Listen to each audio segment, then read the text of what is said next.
Good morning, Paula. Good morning. How are you? I'm tired. I know. Tired last night. 12 o'clock. 12 o'clock. I'm not young anymore. I can't. Killing me. I don't know how Donna did it for all those years because I'm like, I'm tired. Tired. Yeah. But everything else good? How's your summer going? It's hot. Very it's hot. getting real hot. I was just outside for a minute. It looks like tonight we'll get a little relief, though. I hope so. You got my, I sent you my opening remarks. Okay. Thank you.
Vice Mayor Nolan, at this time, you do have a quorum. Thank you, Madam Deputy Clerk. I think you meant Vice Mayor Mallon. I'm sorry. I wondered if Councillor Nolan got a name change.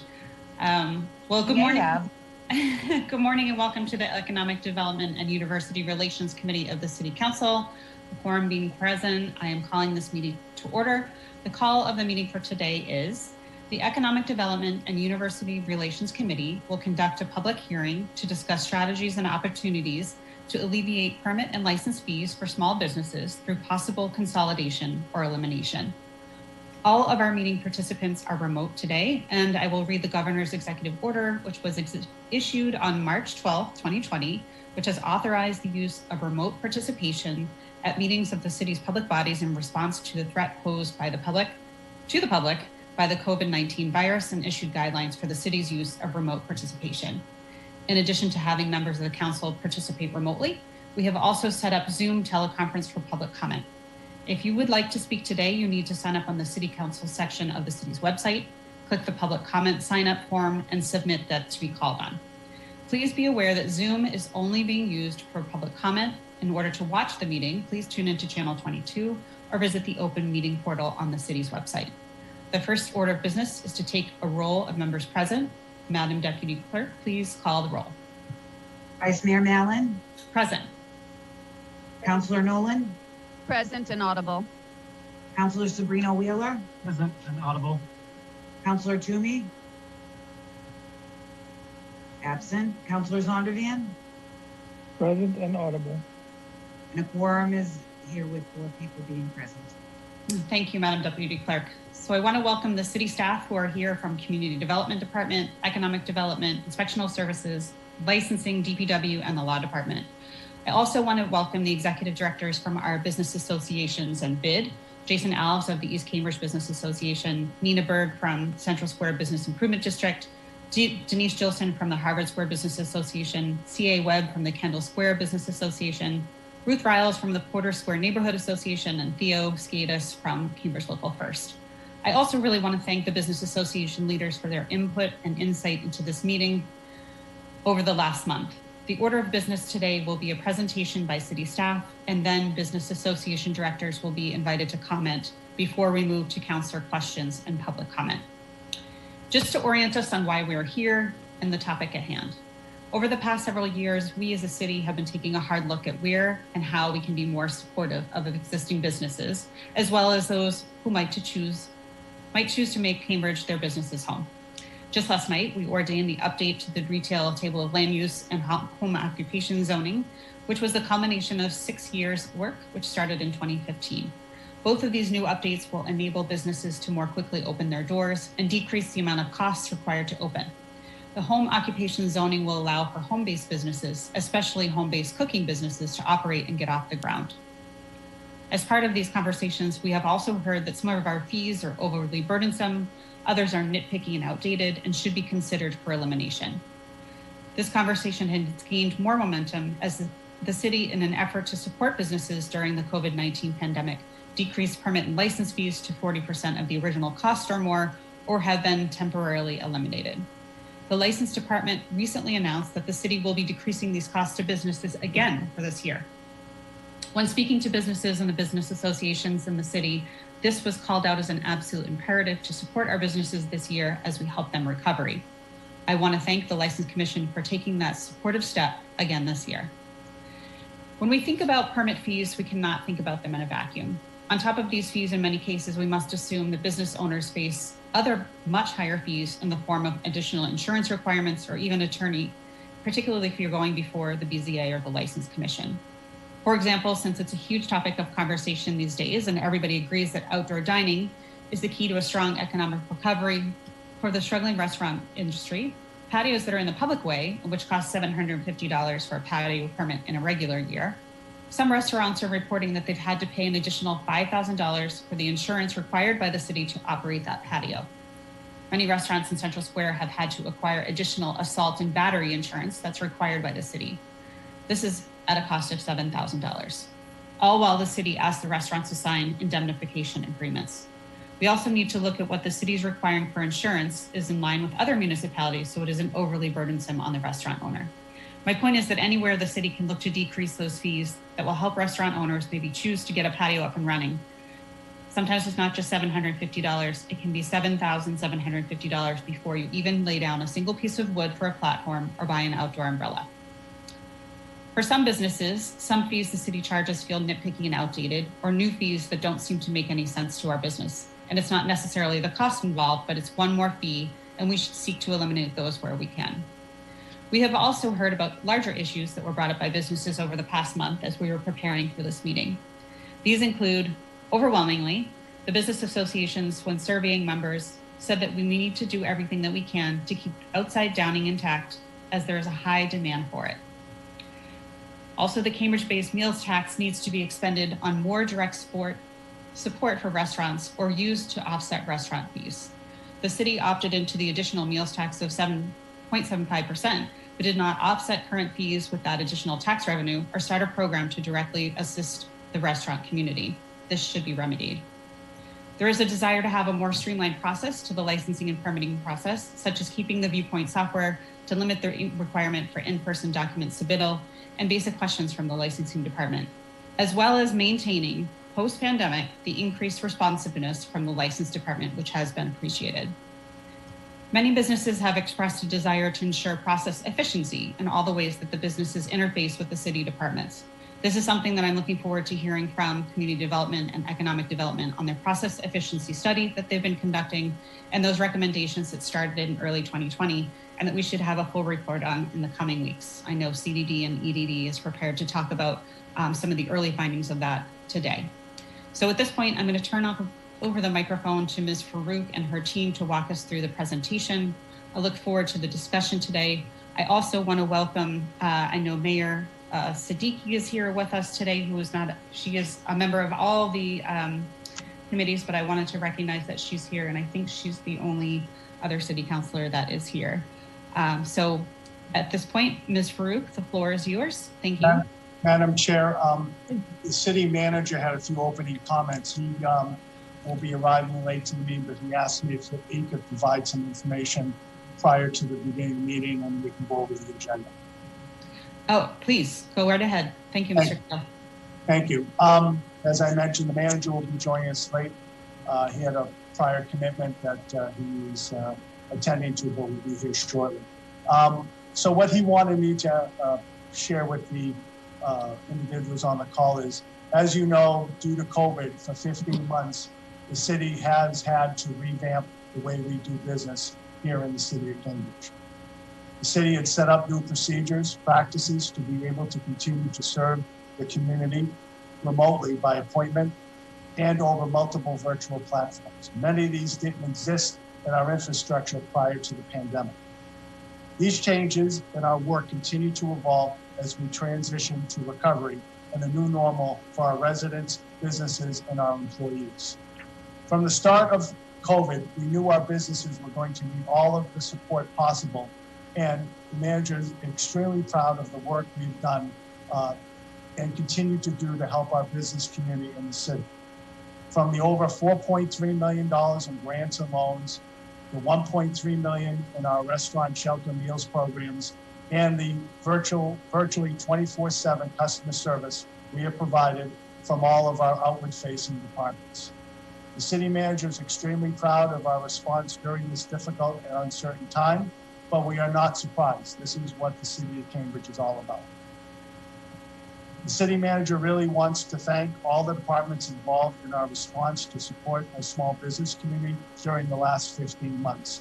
Specifically, the Community Development Department, the Public Works Department, Finance, Fire, IT, Inspectional, License, Law, and the City Manager's Office. Public Works, as I noted, in traffic and parking.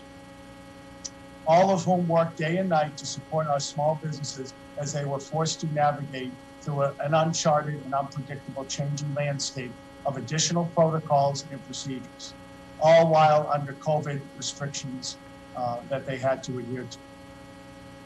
City manager also wanted to thank our business community. The city manager is extremely proud of our public health, COVID mitigation efforts in Cambridge. He is proud that we never became a red community, and we were the first city of our size to go green in the state. We were innovative and inclusive in our decision-making process. Throughout it all, our business community continued to be supportive and important partners in this effort.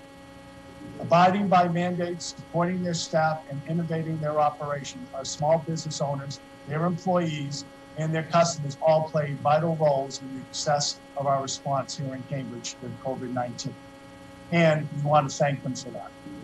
As the team will present today, while we transition to a recovery phase, we are continuing to implement temporary fee reductions for our business community next year, as noted by the Vice Mayor. This will amount to almost $2 million in fee reductions to our small businesses over a 2-year period. In addition, as a city, we will continue to adapt and collaborate with our partners in the business community to implement even more effective practices. And we will continue to review whether any additional policy changes are needed to facilitate these goals. And now I'll just briefly go over the agenda. The agenda will include 3 major topics: recent efforts during the COVID-19 pandemic, small business efficiency project, moving forward, and further considerations. As you can see in the call, we have a large representative from our departments. We have Ranjit Singamaya, Aram Farouk, Pardees Sarafri, I can't tongue-tie, Nicole Farrar, Owen O'Riordan, Rob Linke, Joe Barr, Brooke McKenna, Nancy Glowa, Megan Baer, Lisa Hemmerly, John Nargone, and Lee Gianetti, as well as our budget director, Taha Jennings. So again, I think we are here to provide information and to answer questions. Again, recent efforts will include a review of services and programs city staff provided under the emergency order. With that, I don't know if we're going to flash the slides, but we sure are, David. Through you, Madam Chair, I'm just going to share the screen so we can see that the agenda that David just talked us through. Can you guys see my screen? Yes, go ahead. Right. And so now I think we're on page 4, Matt. Yep.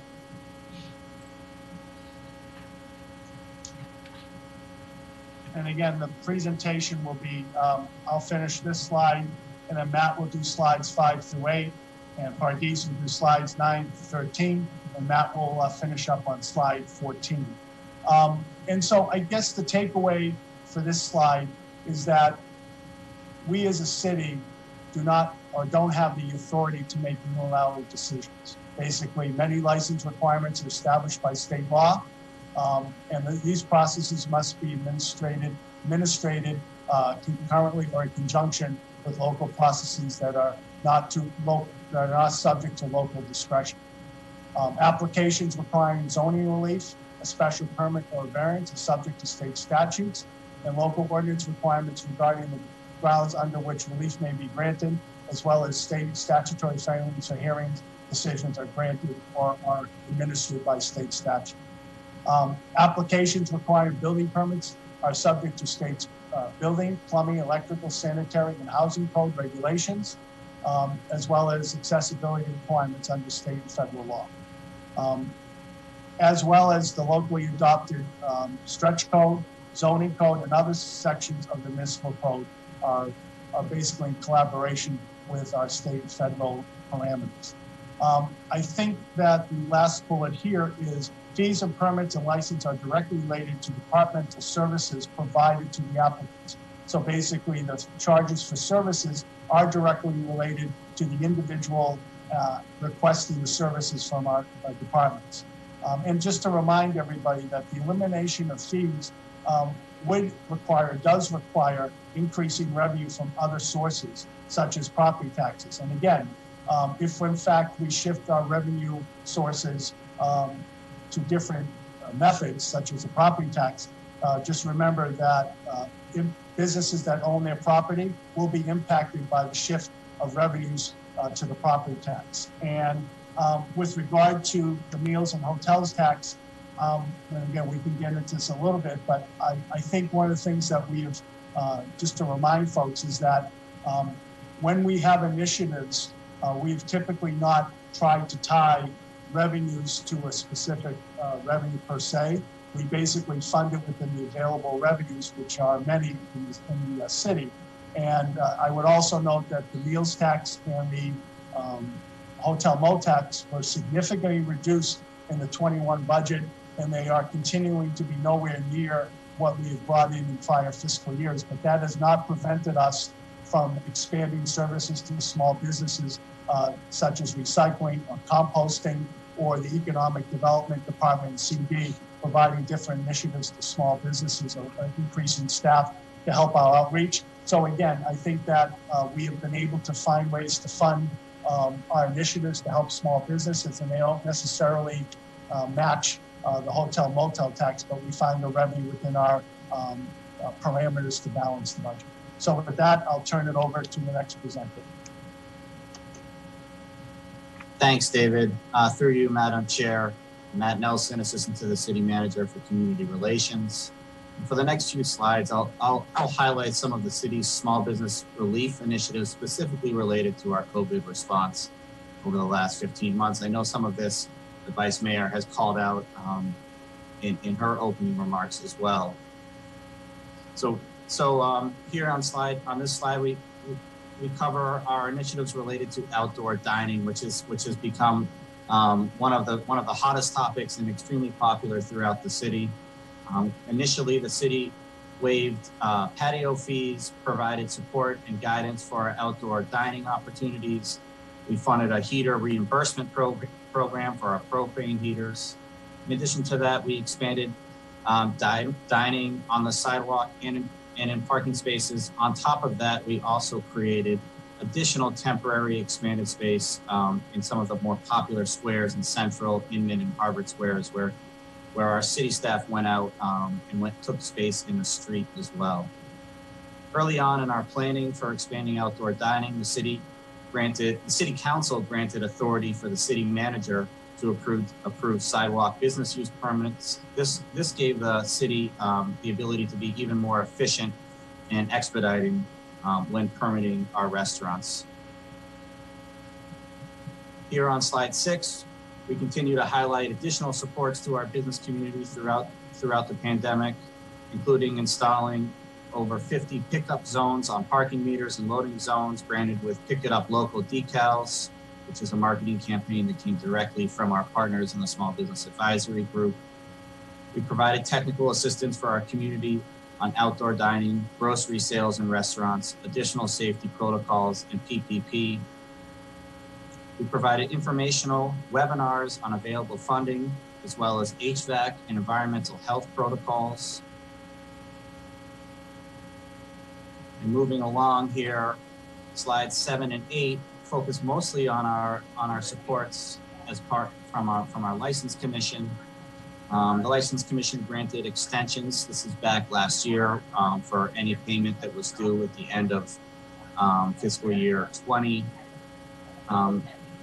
There was a new multi-department one-stop application that was new for the city in Viewpoint, where multiple departments collaborated to create an application for outdoor dining where the licensee, the applicant could just go to one place, fill out one application, and then on the back end, the application will get circulated. The License Commission also extended one-day licenses to be allowed in non-contiguous spaces. This allowed restaurants and businesses to use their one-day license in a space that wasn't necessarily right in front of their restaurant.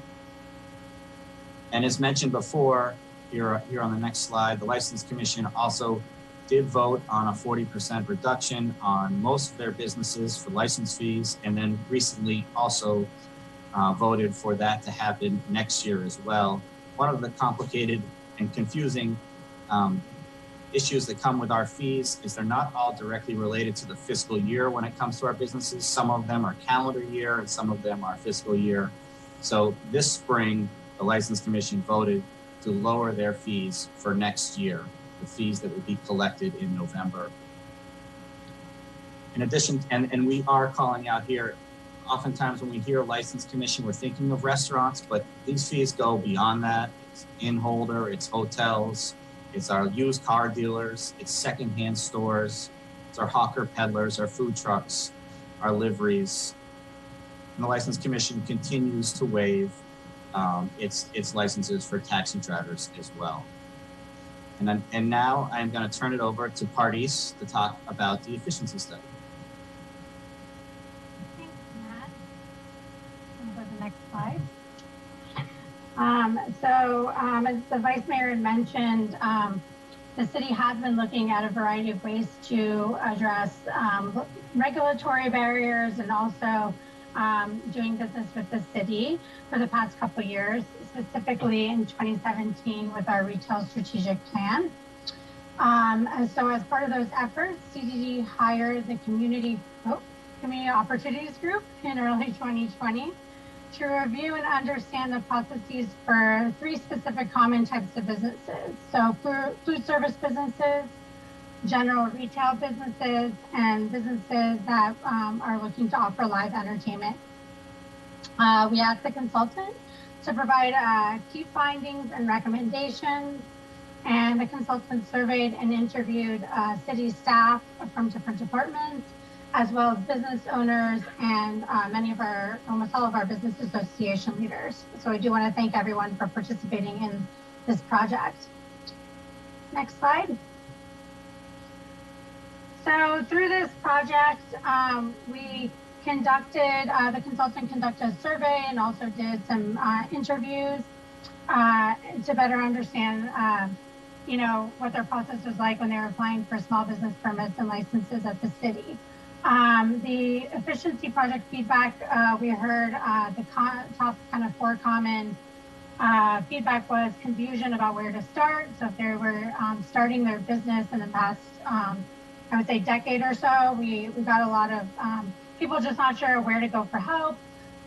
They found it was confusing about where to navigate. They were not sure about all the city permits and licenses they needed for their business, and just wanted some better understanding of the timing of the different processes. And also recently, as the council may know, the city is part of the state's local rapid recovery program. And as part of that program, we were required to do a business survey.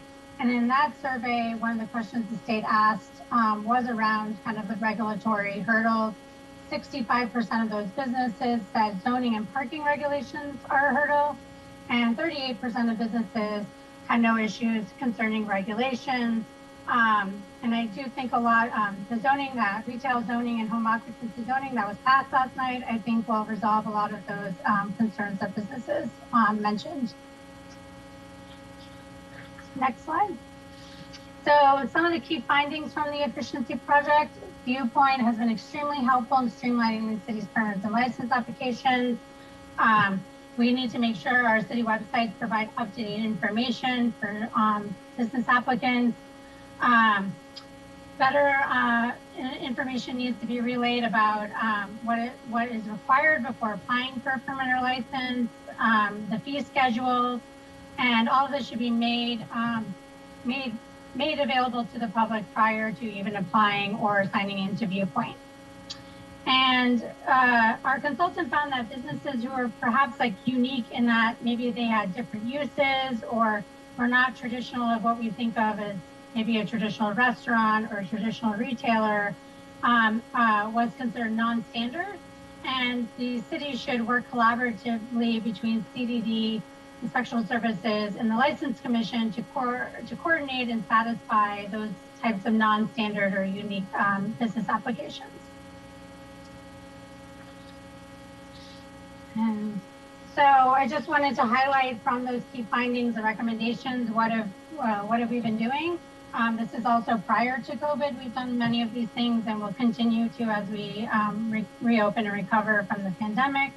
Prior to COVID, CDD and ISD offered jointly monthly office hours for business owners, where we meet at ISD and we help answer standard and non-standard business applications and answer just general questions about starting a business.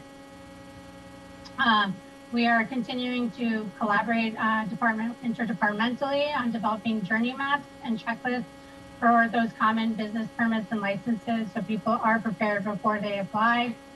And as highlighted pre-COVID and during the pandemic, city departments have all moved to Viewpoint. And additionally, we just wanted to highlight that in 2019, the city created a senior economic development manager position, myself, and in 2020, the city created the assistant city manager position for community relations, Matt's position, And together we collaborate with all the departments and making sure that we're helping the business community address the issues. And with that, I'll hand it back over to Matt. Thanks, Barties. So as we move forward and we continue our focus on recovery and needed continued COVID relief, just want to highlight a few other relief measures that are taking place in the city. And as we all know, we continue to meet and discuss sort of lessons learned throughout the pandemic. We will continue to provide that technical assistance around sidewalk business uses. Recently, the city manager and inspectional services have temporarily waived fees for certain businesses that are due this June and in December. And it includes food handlers, the milk permit, bakeries, and catering establishments. And these fees add up to another $120,000 in savings for businesses.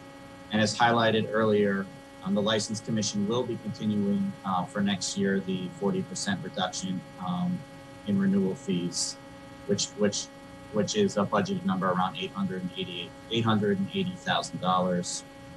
In addition to that, the patio fees next year will also remain at $25 and $75 respectively. So in terms of fees for the 2 years that we've been involved in relief with COVID, this next year will be around $1 million in fee reductions for our businesses. And just more small business project implementation that Barties touched on. We will continue the interdepartmental office hours at 8:31. We are working on, here's an example of a journey map that will hopefully be helpful for our business owners as they navigate the process. And we're also working on a small business interdepartmental web resource webpage. And some future further considerations that we just wanted to highlight as we continue to move forward. There's still some state laws and some legislation moving through right now that we continue to monitor on COVID business supports. We also plan on potentially going to the council for extending the authority of the city manager for sidewalks business use permits, and to finally continue to review whether any additional policy changes that we've all mentioned today, and I'm sure that the business associations will continue to mention and the council as well, that may be needed to facilitate any of these goals. And that is the end of our presentation. Thank you, Matt, and thank you, Barties and David, for presenting this. It's a lot of really great information of what the city has done and some future and further considerations of what we can and should be doing as we look forward to recovery. At this point, I wanted to invite some of our business association leaders to weigh in on what they're hearing from their members, both on what happened during COVID and what they're hearing that their businesses would like to see from the city as we move into a recovery period, knowing that it is going to be a little bit of a long time. So I'm going to invite C.A. Webb from the Kendall Square Association to speak first. She does need to jump off earlier than the others, so I wanted to just hand the microphone over to Ms. Webb. Ms. Webb? Thank you, Vice Mayor. Thank you to all of the city leadership and staff and to all the members of our council for the really consistent focus you've brought to the well-being of our small businesses. The presentation we just saw really speaks to what I've known to be true. You all have walked the streets with us. You've rolled up your sleeves. You've found really thoughtful ways to use our sidewalks and streets in smart ways to enable our restaurants and retailers to continue safe service during a once in 100 year global pandemic. We have to keep saying that because it's like this has become the air we breathe, right? We're just living in a pandemic, but we have to recognize the gravity. So I want to recognize the gravity and real intention and effort that all of you have put into caring for our small businesses. You've provided grants, you've eased the financial burden, you've raised public awareness, Our city's comms during this period have really been world class. And of course, Kendall's been really proud to work with you on enabling testing and vaccines that have kept our small businesses running. So here we are moving into recovery mode. The policies we set and the barriers we remove in the months ahead will set the tone for a long time to come. And they're going to have a direct bearing on whether our small businesses can recover from the negative effects of the pandemic. Without office workers or a dedicated residential base in Kendall Square, the pandemic hit our community especially hard. We had nearly a dozen restaurants close right away, and we've seen others that temporarily closed but have still not reopened. You know that in Kendall Square, the whole magic, the reason for being is the power of proximity. That's why businesses are paying $110 a square foot so they can be located there, because they want to access the sidewalks. They want to connect and invent the next great technology, the next great solution. Those conversations happen inside our restaurants and on the sidewalks of Cambridge. It is in the best interest of all of us who live and work in Cambridge to see our Main Street businesses thrive, as I know you know. So during this next phase of the recovery, we need policy that continues to demonstrably show tangible support for our small business community, making things simple, streamlined, with a really singular focus on ease for the end user. You know, we should set the aspiration that Cambridge can be the best city in Massachusetts for setting up and sustaining a small business. I think we're much of the way there, and I think the body of work that we're talking about here today could really take us there. That, of course, starts with a strong commitment from city staff to coordinate and streamline so that the small business owner can minimize the time they spend dealing with the city. As much as we love you all, these folks are so strapped for time. They need to increase the time they can spend actually running their businesses. Here at the Kendall Square Association, we support a number of measures that I know my friends and colleagues will speak to throughout today's hearing. But those include reducing and eliminating licensing and permitting fees wherever possible. You know, frankly, the $120,000 in fees that we've waived in 2021, we all know is, I mean, I'll just go ahead and say it's immaterial to the city's budget.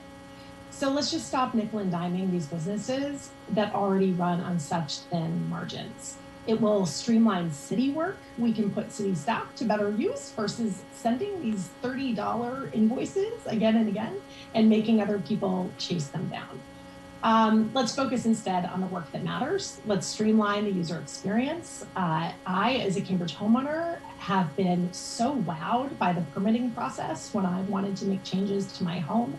Let's offer a similar user experience for our small businesses, so they have one place to go, a resource to go to say, did I take care of that? Did I check that box? A portal that just will simplify lives for our staff and our businesses. And then let's also look at the new zoning code that the council adopted last night. I think that's really exciting. I'm so glad we got it across the finish line. And I hope that that will enable the flexibility and creative experimentation on the ground floors that I know it intends. Looking ahead, I'm also mindful of the American Rescue Plan, which will dedicate federal funds to cities like ours for years to come.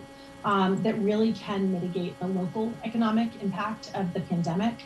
Our board met this morning and took a look at that rescue plan and is here to be a partner to the city in understanding the most impactful ways that we can help our small businesses recover. In particular, the Port and East Cambridge stand to particularly benefit from some of those funds, and we look forward to being a partner to advocate and make that possible. And then I would just say, you know, I hope the city council will continue, or the city rather, will continue to engage our business associations to continue thinking critically about how we can work together ahead. But I think in particular, this American Rescue Plan is going to need dedicated strategy so that we can put those kind of unprecedented funds to the best use possible. So let me stop there. Let me just again thank everyone around this table today. You've been really excellent partners, and I appreciate so much the time and intention that you're putting so that we can rally for these small business owners who've been through the ringer and who really, really need our support so they can continue bringing all of the vibrancy that really makes Cambridge, Cambridge. Thank you. Thank you, CA. I think I took a lot from what you said, but one of the things you said was we need policies that just demonstrably show in support of our small businesses as we move out of this recovery phase. And so I'm really appreciative of that. I wrote that down and circled it. So next, I'd like to hear from Jason Alves from the East Cambridge Business Association, which also encompasses Inman Square. Jason, you have the floor. Hi. I want to offer thanks to all the city staff for a year of helping us problem solve. I know that the two positions that were sort of called out as the liaisons with the business community, Matt and Pardis, I think that they did a great job this year, and we wouldn't have been able to get as much done without those direct lines. And really all of the city staff, everybody that participated in the small business advisory group. I've heaped praise before, and it's all well deserved. So I think something I think it's important to call back maybe how we got here and why we're thinking about these fees. And I know some of these fees, to the point it seems like they're nominal, and why would we be worried about some of these? But many years ago, we started talking about the different tax rates. Like, could we have a different tax rate for small businesses, because the small businesses were carrying the higher commercial tax rates that, you know, folks in Kendall Square did. And we started to look at, well, you know, where would we weigh the small business owner? They're probably closer to like what we would consider a resident.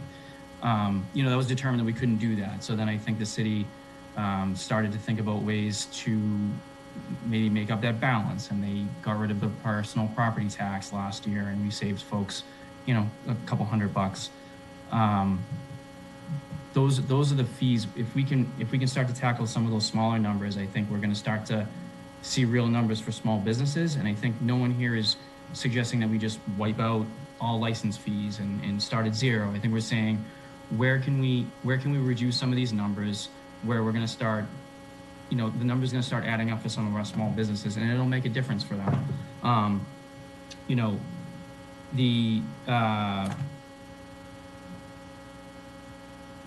I think the vice mayor laid out a lot of good points in the beginning. It's a lot of the feedback that we provided, that we heard from our members. Oftentimes, city policy creates exterior fees that maybe we don't realize. Like, do we really understand kind of what some of our insurance requirements cost for small businesses?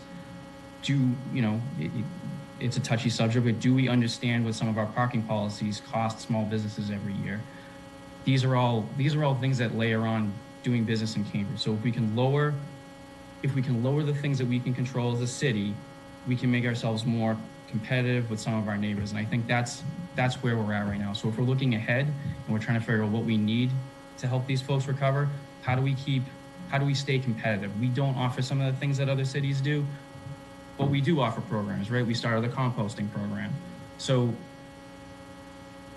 how can we make intentional decisions on how we're going to make Cambridge small businesses more competitive, create, you know, have these folks choose us over going to Somerville or something like that. So that's, some of these things sounds trivial, but they add up and they make difference. And when we're out talking to businesses, we know that they weigh these things when they're choosing a location. So thanks for considering this, because it's like what Mr. Kale said, like if you reduce fees in one place, you have to make it up somewhere else. But with the reductions this year or the coming year, I think those are going to help tremendously. We've proven that we can do it in the worst of times, so hopefully we can carry that forward. I think that's pretty much what I have to say. I guess one suggestion that I've heard, we talk about, you know, how are we making the user experience better for folks, and Viewpoint's been a huge help.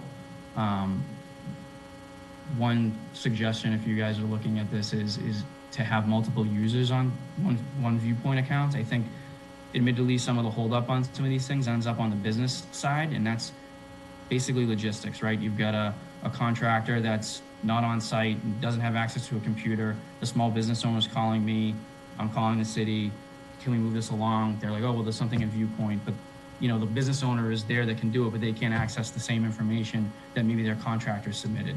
So there's certainly some things on the business side that the snags happen on our end, and that's one of the ones that I've heard a couple of times. So that could be something to help on our end also. I think that's all that I have, but I'll save some time for the rest of my business association counterparts. Thanks again for everything for the past year. Thank you, Mr. Alves, for sharing your experience. I know we've talked a few times about some software that might be available to compare and contrast Cambridge fees with neighboring communities, so that we really have an understanding of what the small businesses are actually looking at when they choose where to site their business. It may be that Cambridge just doesn't win out when you look at the fees and what they need to go through. So I think the city really trying to figure out whether we could purchase some of that software so that we could have that clearer understanding. I think that would be helpful, because when you look across it, if you try to do it yourself in an Excel spreadsheet, it just doesn't work out. But I know that there's software out there that we could be thinking about. So the next person to speak is Denise Gilson from the Harvard Square Business Association. Denise, you have the floor. Thank you for being here.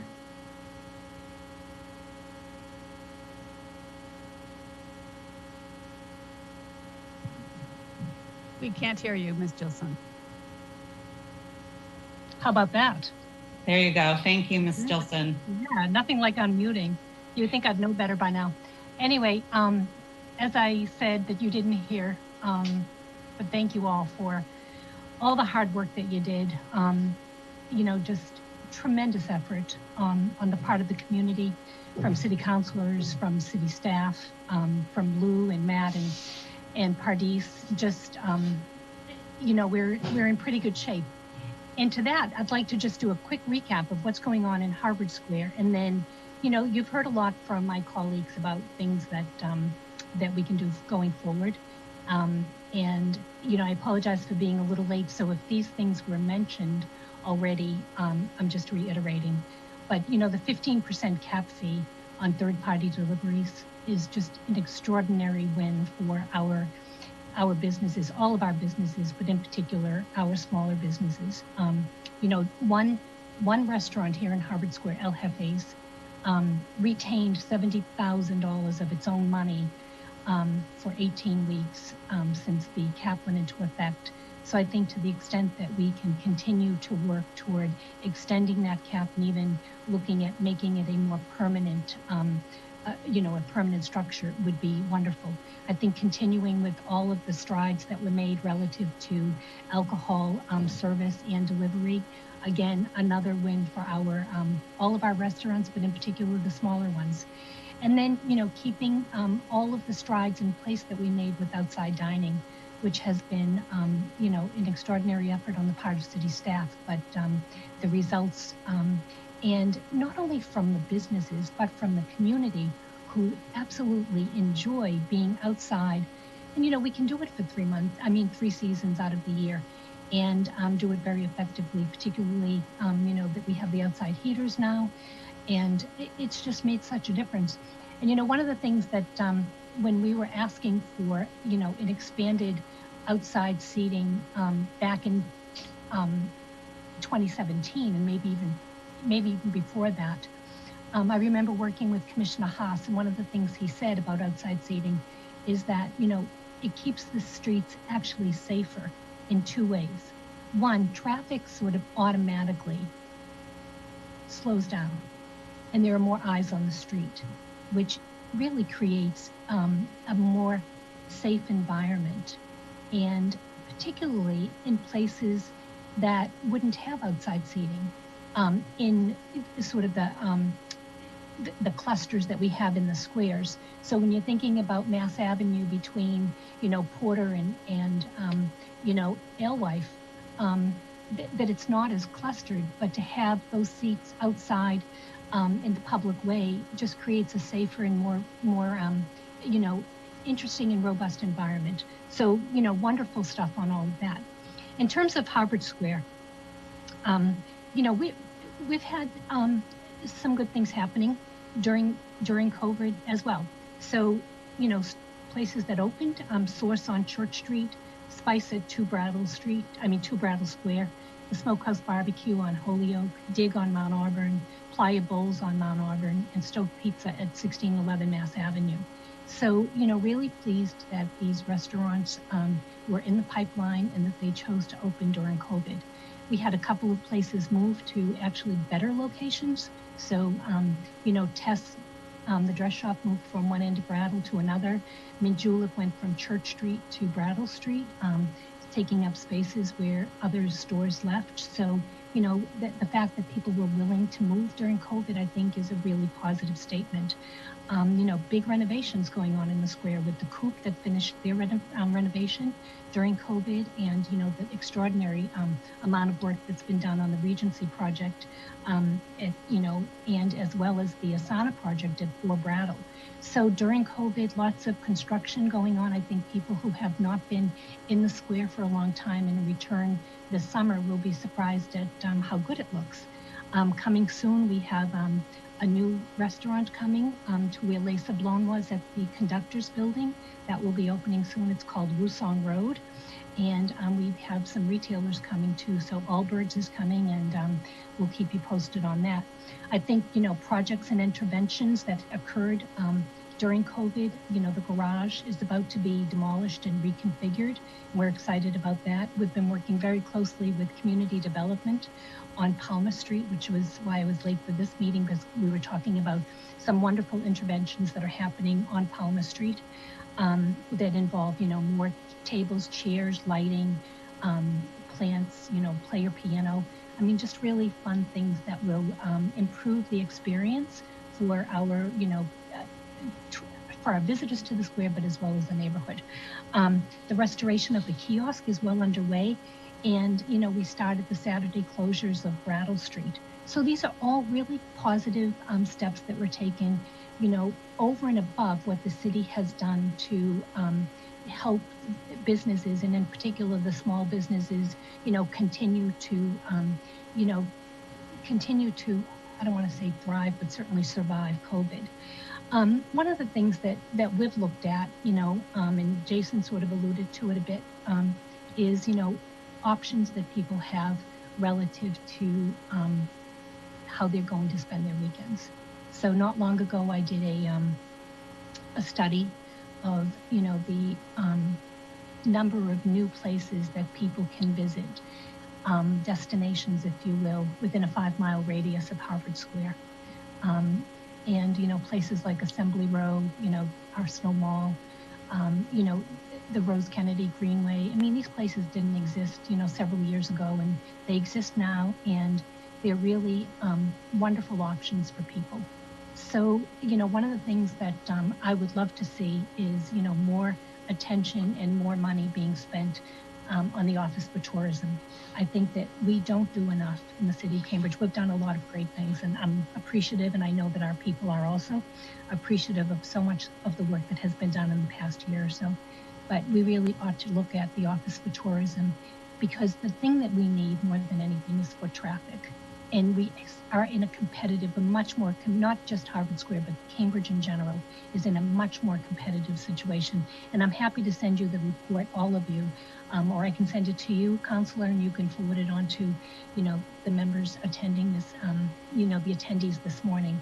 But it's impressive the amount of money that is being spent within a 5-mile radius of Cambridge. And what we need in order to really support our businesses is foot traffic.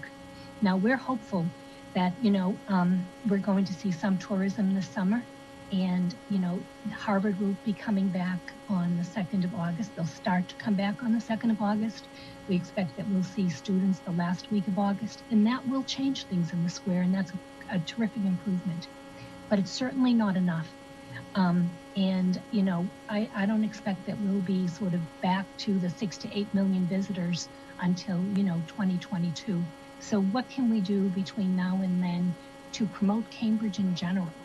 And our feeling always is that, if people are coming to Cambridge and if they happen to be doing business and they're from out of town and they're visiting Kendall, or they're visiting, Porter, or they're visiting Central Square, wherever they're going, eventually they're going to end up here in Harvard Square. I feel confident of that, but what we need to do is make sure people come. So those are just some of the things that are going on, and I appreciate the time that you gave us this morning to talk about this stuff. And also thank you for the zoning petition, just terrific. And when I think how long and how much work was involved in getting that together, but boy, it will make a difference. Well, thank you, Ms. Gilson, and thank you for bringing up tourism. One of the things we talked about last night was Cambridge is going to be part of a tourism destination marketing district, which is really exciting. I think to be part of. It's just Boston and Cambridge is the first one in the state, which will rely on additional fees passed through to the hotel users, which will then be used for marketing of the district, which is Cambridge and Boston.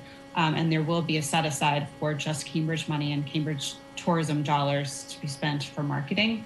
But I do think in hearing Robin Culbertson at the Cambridge Office of Tourism, it'll take a little while for even the first payment to come once all the hurdles are gone through and they go through their first, quarter of getting these fees. And I do wonder if we need a sooner infusion of tourism dollars to really respond. I mean, she was saying she's seeing tourism videos for places all over the country, right? And we really need to think about how we're going to be competitive in that area and whether or not that's something we can more quickly respond to before this TDMD is up and running and even has money in its coffers. So at this point, thank you to the Business Association members. Theo Skiadas, who was with us, I believe had to jump off for a little while. So we are going to go to counselor questions, and hopefully when she gets back on,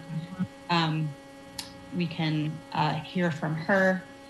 So I'm seeing some hands come up. I'm going to go to, actually, as is customary, I'm going to go to the mayor first to see if she has some comments or questions, and then Councillor Nolan, and then Councillor Sabrina Wheeler. So, Madam Mayor, you have the floor. Thank you, and I apologize, my video is off. I think the committee will probably cover the questions. As just for a comment, it's been a long road this year, and the road to recovery, as the business associations have mentioned, will be a long one. So I support them and their asks for whatever we can do to be more nimble.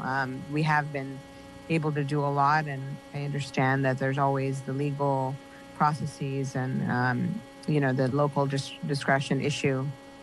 But from me, whatever we can do to do more at this point is something I want to support. So thank you for having the hearing, and I look forward to all the next steps. And on a different point, on the American Rescue Plan funds, I've reached out to the finance co-chairs around this, and thinking about how to get information on that, as there are a lot of questions about those monies and how they'll be allocated. So I think it'll be important to have that conversation as it aligns to all our goals, and particularly how we help small businesses. So thank you and take care. Thank you, Madam Mayor. We're going to go to Councillor Nolan next. Councillor Nolan, you have the floor. Thank you, Vice Mayor and Chair Mallon. I am very excited and thrilled that the city staff, which is, I know, worked just like the mayor and the vice mayor, have worked nonstop for the last year to try to work on this. And it's been a tough year. So many of our small businesses have actually gone out of business. And then others, as Denise Gilson noted, some others are opening, but it's just been a challenging year no matter what, particularly for small local businesses. I do want to thank you, Vice Mayor, and CA Webb and Jason Alves and Denise Gilson, because your comments really covered a lot of ground and enabled anyone listening and all of us to have a comprehensive view of some possible next steps. I completely endorse the idea of eliminating any relatively small fees that get in any kind of way of moving forward. I recognize, as Mr. Kale said, this might mean that other fees or property taxes or something to go up. It's relatively small, but I think part of it is, as several people have pointed out, if it's a $25 or even $75 fee, sometimes it costs more to actually issue the bill and to collect it than the actual fee itself. So we can keep the licenses. We obviously have to follow state laws in places that it is, but we can, just by eliminating that, I think we can make people's lives a lot easier. So I completely endorse that. I do have a question on if there's any other fees we have looked at. I know that, I personally hope that 20 years from now, all gas stations, for instance, will go out of business, but I know they pay some fees like weights and measures that have not been addressed here about whether they end up getting waived. There may be other fees that small businesses across the city pay. We have focused mostly on the small restaurants, but obviously there's retail. There was mention of the taxi cabs, but I'm just wondering if we've actually looked at a comprehensive list of every single business, particularly small local businesses, and whether there's other ways that we could be helping those small businesses as well. Through you, Madam Chair, we have announced some of the fees from our preliminary conversations, and we have had extensive conversations, and we're continuing that process. I know that weights and measures are a fee that we're looking at. I think that our viewpoint is to try to look at the fees that in particular help small businesses, and weights and measures is a wide swath of who gets charged fees, and in some cases it isn't necessarily always a small business. It could be a chain, or it could be a large corporation and the like. So we, as we said earlier in our presentation, we've stated some reductions in fees as a beginning point. We're continuing that process. Thank you, and I appreciate that. On the other hand, if there's some small businesses involved, I don't think we should have them be penalized by the fact that there may be others subject to the same thing. So I know you're looking at it. I really encourage us to continue that. And I thought it was odd, but perhaps understandable in a way, that if I actually had financially struggled so that I had an undue, my understanding is if I had an overdue or unpaid bill from prior years, I actually wasn't eligible for some of the city funding or eligible for some of the relief, which seems to me counterintuitive, that if I'm a struggling business from a couple years ago and then I'm struggling even more during the pandemic, I should be eligible. So I hope we look at that as well, because I just talked to a few small business people who said that was a barrier to them. And the kind of second question is in the area of helping businesses. Do we have a commitment, and can we make a commitment? Often what we hear, and having talked to a number of the small business leaders and some small businesses, the small business leaders on this call, as well as other small businesses, often what they have found is that just the coordination among departments is difficult. I understand the viewpoint has solved some of this, but other times it does seem we continue to hear that there is a concern that within the city, there's not as much coordination as there should be. It's not as much one-stop seamless shopping, and that businesses really need certainty about how it is that this is going to unfold. And one way to do that might be to establish very clear guidelines that would be posted prominently on a website to say, if we improve our timelines and our flow charts, which I definitely agree have to be. When I looked at Boston, if I was starting a business in Boston, frankly, their website is much, much clearer than Cambridge's. But if we could say, all right, here's what you have to do, here's the steps, and we are promising that you will get a reply within X number of hours, whether it's 24 hours, 48 hours, whatever it is, I think that would really be helpful, and then help all of us. It's very easy to have this fall down the list and not be there, but I'm wondering if we have ever discussed that, because I think that would be as much of a game changer as the fees, if we knew that the coordination was seamless among the city departments, and that any small business person knew within X set amount of time that they would get a response. That's just an expectation across the board. Councillor Nolan, I believe I'm going to ask Ms. Safari to jump in here and talk about the journey maps, because I think that is speaking to part of what you're talking about, that expectation of what's going to happen next and when those are going to be kind of coming online. But I'm not sure that economic development has envisioned a response, like a guaranteed response time. So I'm going to ask Ms. Safari to either respond to that or kick it to whomever would be working on that. Sure, thank you, Madam Chair.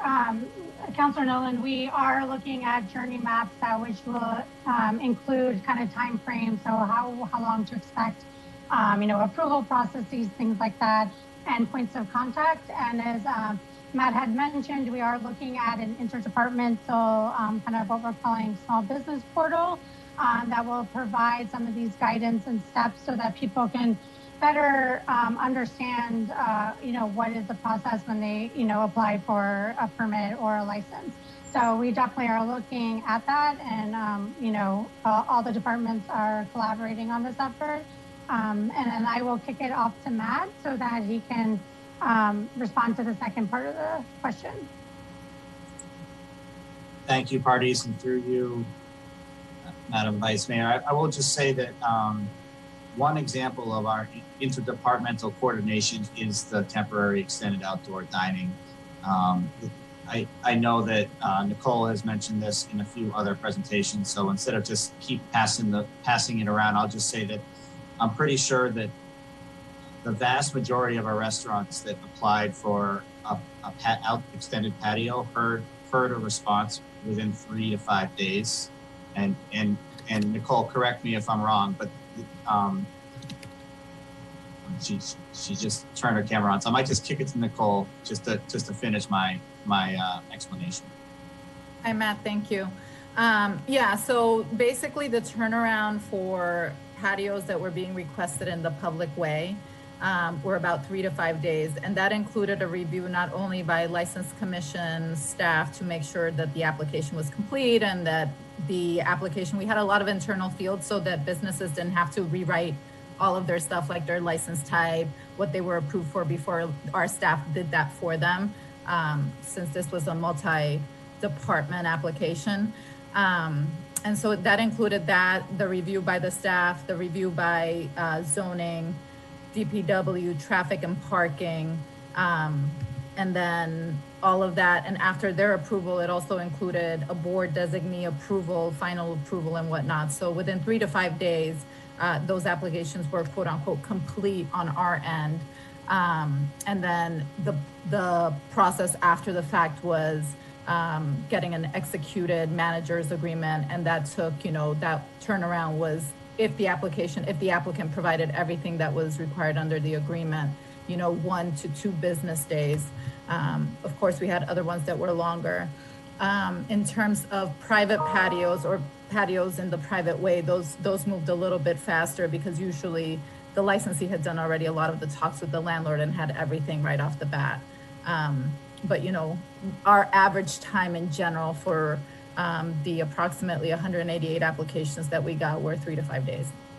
And Madam Chair, the other thing, just because it got raised in the earlier comments, in the viewpoint system for building permits and the like, you can add a guest. And once you add a guest, that individual will receive communications and will be notified of different requirements. So there is an apparatus to expand, not just have one person get emails, but a list of guests that you've identified as part of the viewpoint process.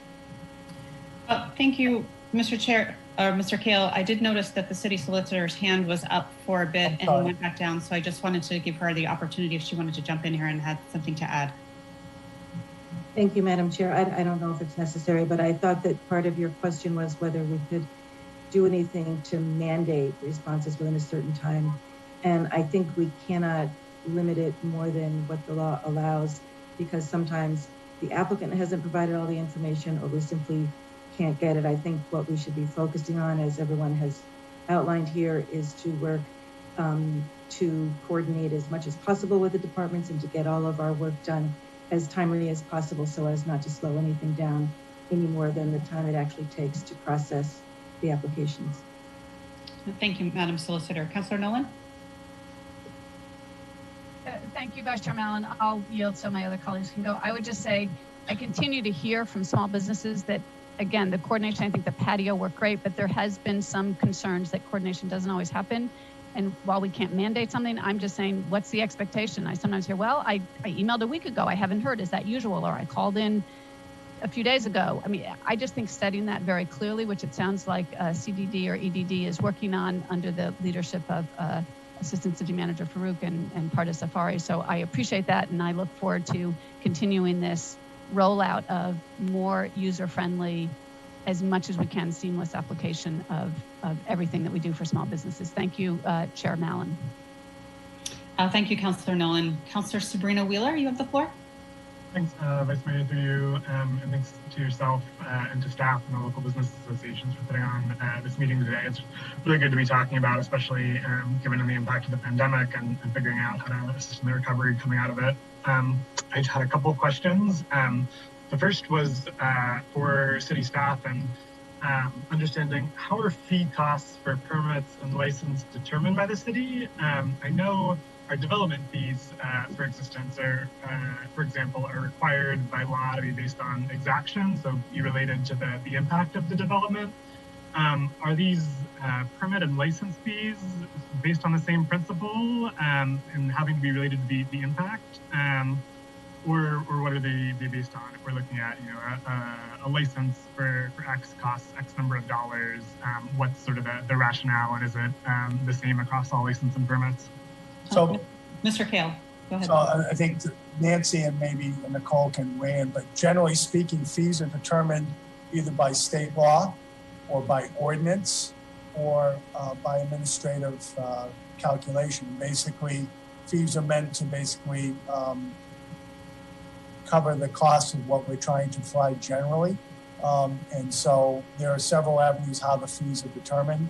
And then Nancy and Nicole can talk about what processes they use, but it's not necessarily in all cases within our control if they're set by the state or if it's in the ordinance. Basically, that's what the fees are reported to be. And administratively, we have some fees that we set. So I don't know if Nancy or Nicole want to weigh in or somebody else. I can add to that briefly through you, Madam Chair. And I don't know if Nicole wanted to add anything else. I agree with everything that David just said. And in fact, we've gone through an analysis a number of years ago, trying to figure out the source, so to speak, for each fee and how it's established. The one thing I would add to what David said, and as he said, many of them are set by either state law or by ordinance. The ones that are set administratively, we are bound by the legal standard imposed by the state, which is that we have the authority to set fees that are reasonably related to the costs to the city for providing the services required to be provided in order to process the application and service the business that results. So, for example, for a business fee, if we have to go do inspections periodically, all of those costs are included in the type of fee that could be imposed upon a business owner for that particular application. We do not have the authority to charge fees that are higher than those costs because that has been determined to be a tax, not a fee, and that exceeds our fee establishing authority and intrudes into the state legal authority to tax. Thank you. Thank you. And just to follow up on that, and the fees that are determined by state law versus by ordinance, and I assume the ones that are set by ordinance we could then change since the city council has power over ordinances. But do we have a sense of how many fees are set by state law? Is that 50%? Is that 30%? And then just to make sure I'm understanding it, if we looked at the state law, does it say in there you must charge $150 for this license, or how specific is it? Mr. Kale? You're muted. Sorry, I don't want to give you a percentage because I was just looking through the budget book, and I think that, so your question is what percentage about dictated by the state? We can do the percentage, but I don't want to give you one that's not accurate, so I will defer that. We can sort of figure that out, but that is a component of our fee structure. And okay. And on that, oh, sorry, Vice Mayor. No, I was just going to say, Councilor Sabrina Wheeler. Okay. And on that second part of the question, does it say in state law you must charge $150 dollars or however much it is, or when you say, the fee itself, the amount is set by state law, could you explain what that means a little more? So depending upon what the service is, if it's based on state statute and then based upon rate CMRs issued by the state, and basically that is the fee that you charge based upon the state statute and the CMRs that are issued by the State Department that controls that revenue. And that's adjusted for inflation, or the state law is updated every number of years? I'm just wondering how those typically, these are not adjusted for inflation. Usually, at some point, the legislature goes back, or administratively, the controlling State Department, if they have the authority under the authorizing legislation, may go back and adjust them. So it's sort of a mixed bag. Counselor? Okay, thank you. That's helpful. And yeah, I would be interested in understanding the breakdown of what the city believes is set by state law and what we do have more power, either by ordinance or administratively over. And I continue to have some questions about that, the interpretation of what's required under state law, and think we can look into more what other cities are doing in getting rid of some of the licenses and fees that aren't necessary, which is why I had introduced the ordinance to allow acoustic music without a license, along with the vice mayor and councilors McGovern and Carlone last night. I don't need to get into chapter 140 of the state law right now, but I think we can be sort of more creative. The only other question I had was just wanting to understand in total how much annual revenue is the city generating from these licenses and permits.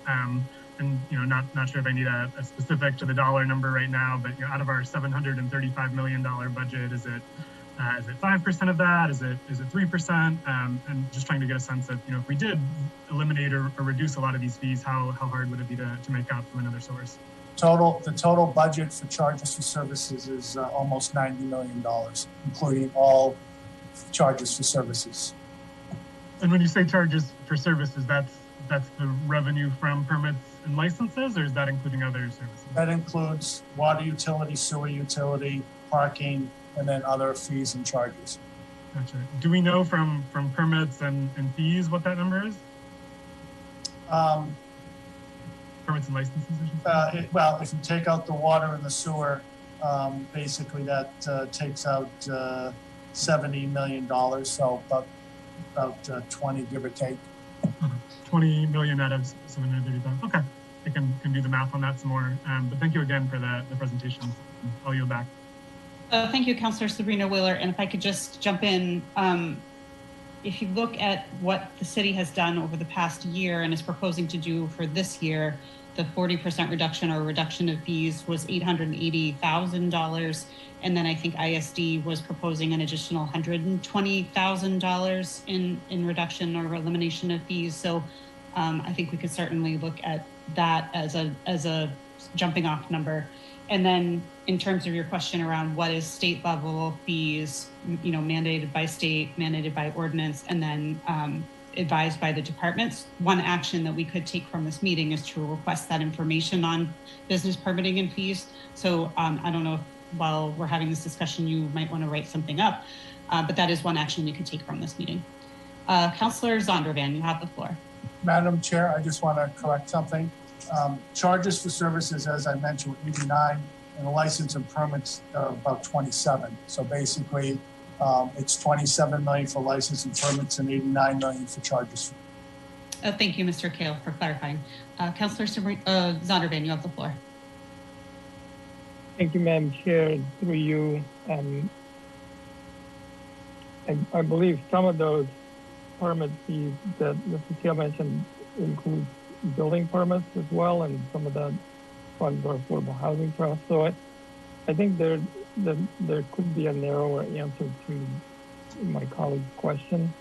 I don't know if we could maybe get a report on that, or just get if you can give the council a sense of how much revenues are we generating from these local businesses or smaller businesses through application fees and permits, because I think that's really what we're concerned about here.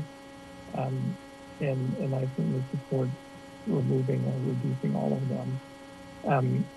I also support Councilor Nolan's question about streamlining the application process. I think that can really make a big difference. I've been working with a restaurant owner in Central Square, and she never got around to getting her outdoor seating because the process itself was just so complicated and ultimately ended up requiring some insurance that she never needed before. And, you know, there's just all these obstacles that get in the way of our small businesses being able to focus on what they're actually trying to do.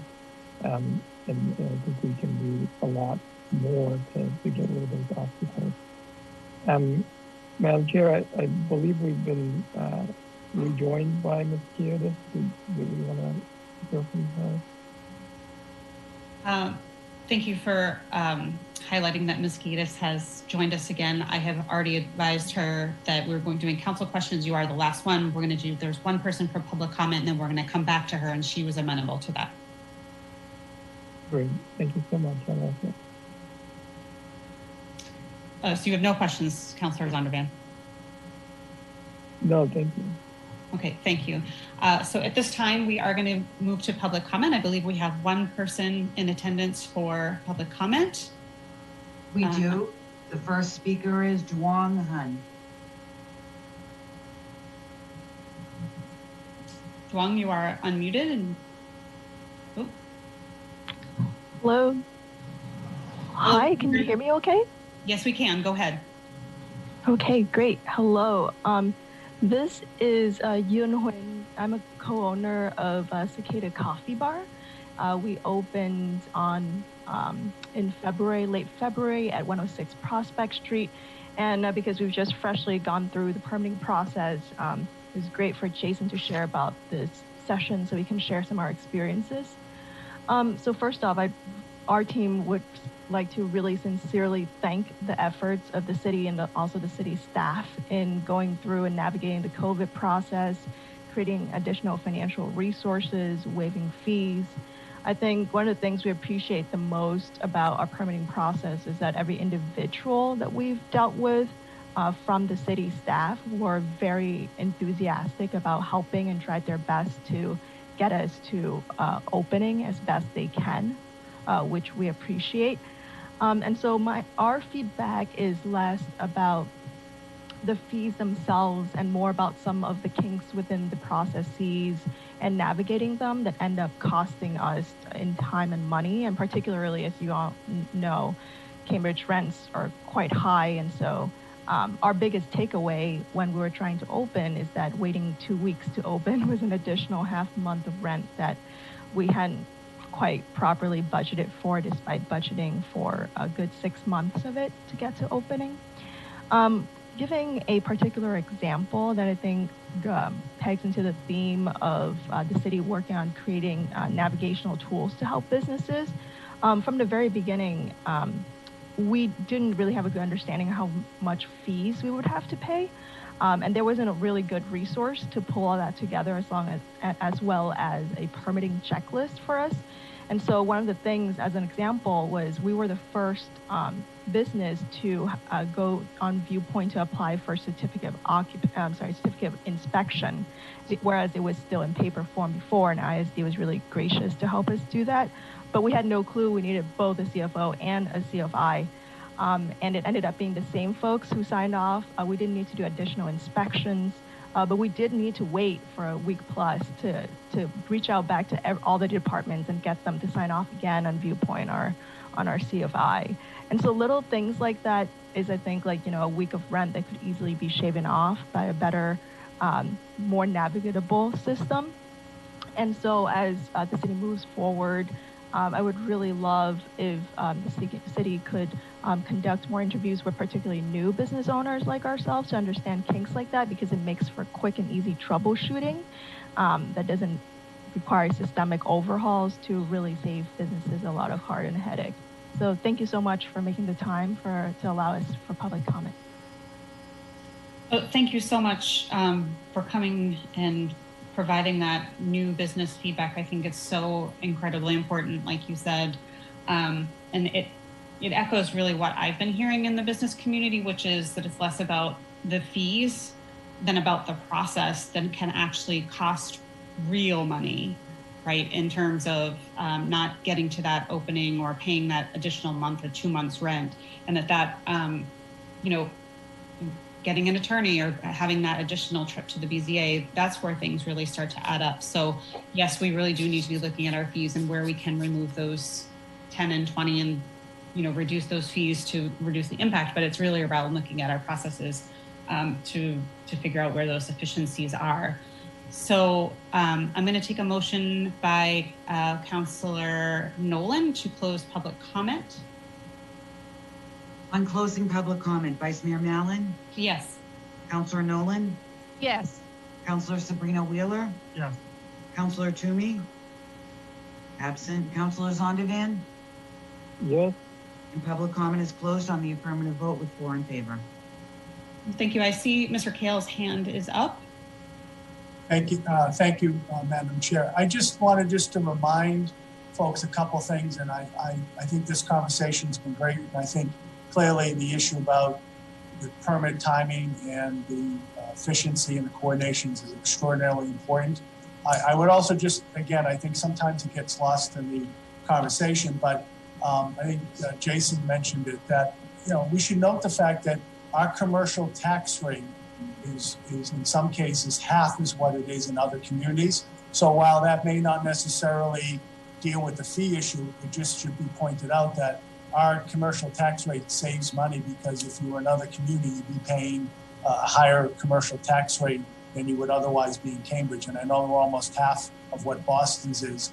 And the other issue too, because of our fire department having a Class 1 ISO designation, that does have an impact on the commercial insurance rate that businesses do pay. And while you sort of understand that that's what you pay, it would be significantly more if we weren't a Class 1 fire department. So I just bring those things out because I think sometimes I understand the conversation about trying to do better and trying to get things moving forward in different directions to help businesses. But those are two constants that sometimes don't get recognized as often. Thank you. Thank you for making those important points, Mr. Kale. I did want to, we have one more comment from Councillor Nolan, and I do want to move to Theo from Cambridge Local First for her comments and feedback. Thank you, Chair Mallon. This is just a kind of a point of information through you to Mr. Kale. When it's a commercial tax rate, do you mean the commercial property tax rate? Yes. I understand that, and yet what really matters is the rents that people are paying if they don't own the property. So, and those are. But that's part of what you pay for rent. You're usually a triple net.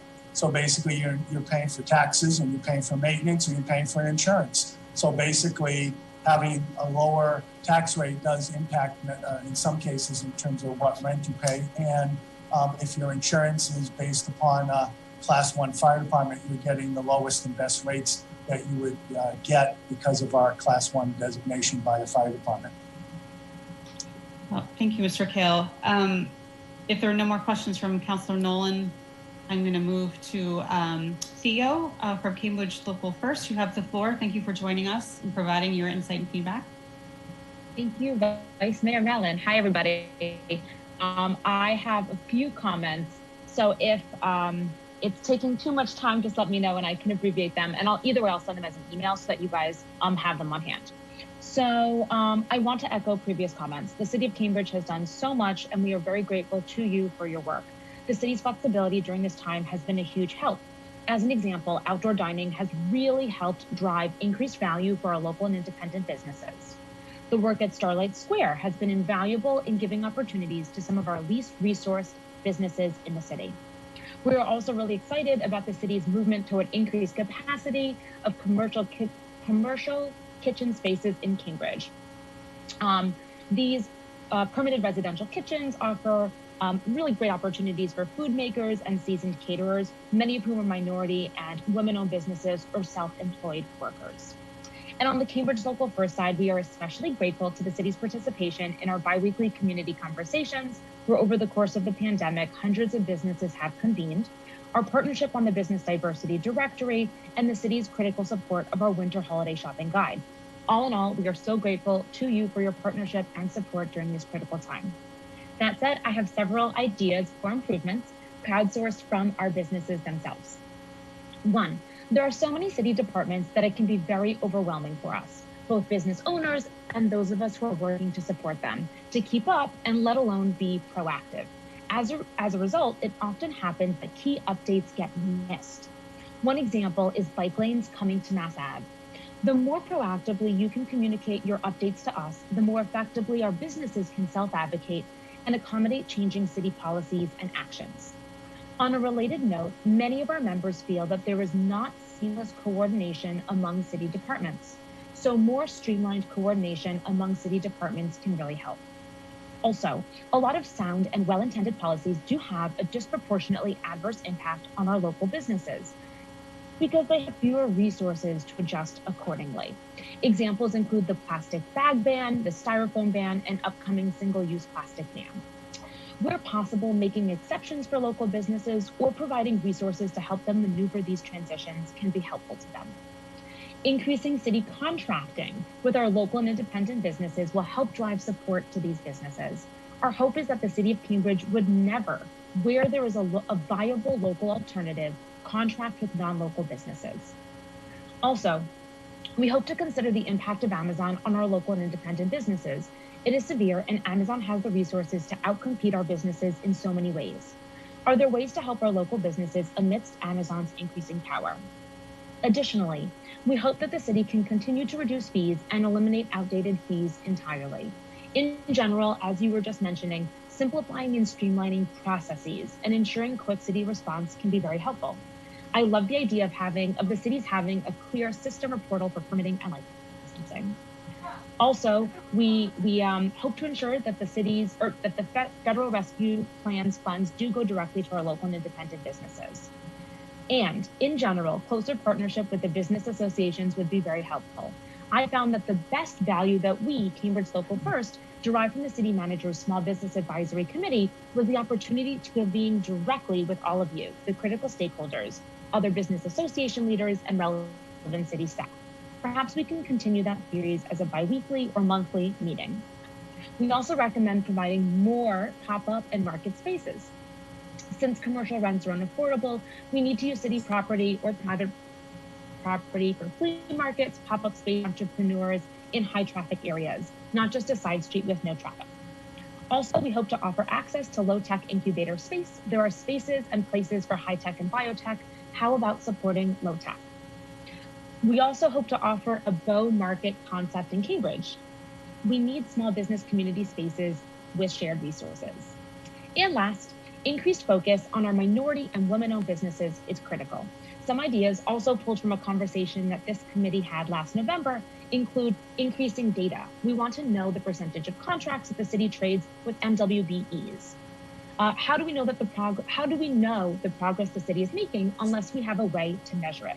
In particular, we encourage the City of Cambridge to undertake a disparity study to examine these issues. We also hope to go beyond the diversity directory. It's a wonderful resource, but how is the city using it? And are there goals for trading with MWBEs? Also, we hope to better understand why Black businesses are leaving Cambridge. We hope to develop stronger mandates for affordable rentals for dormant commercial spaces. We do need to deal with land acres, water runs so high in Cambridge when we have so many empty storefronts. We hope to increase the number of Black-owned restaurants, liquor license holders, and retailers in Cambridge. And last, we hope to address the lack of diversity of businesses in our squares. High traffic areas are untouchable for some of our least resourced business owners. Ultimately, increasing resources to better address equity gaps between business owners in Cambridge will be helpful. Thank you for the consideration, and we look forward to working together in support of our local and independent businesses. Thank you, Theo.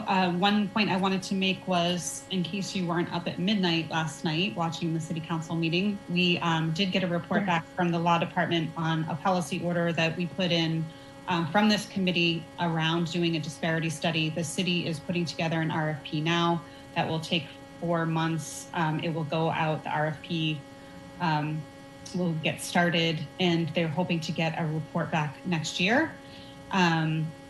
Apparently this is a very painstaking process, and the idea is to do this disparity study, and depending on what the study shows us, we may be able as a city to to implement a sheltered market program, which would help us really support with our dollars the MWBs in the city. So I just wanted to call that out and let you know that. I did know that I noticed that Matt Nelson from the city manager's office wanted to make a quick point. Matt Nelson, you have the floor.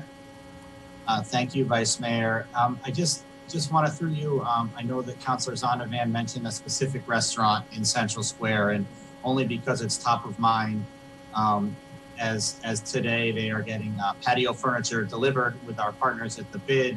So actually that restaurant has been approved. I know they did have to go through some hoops.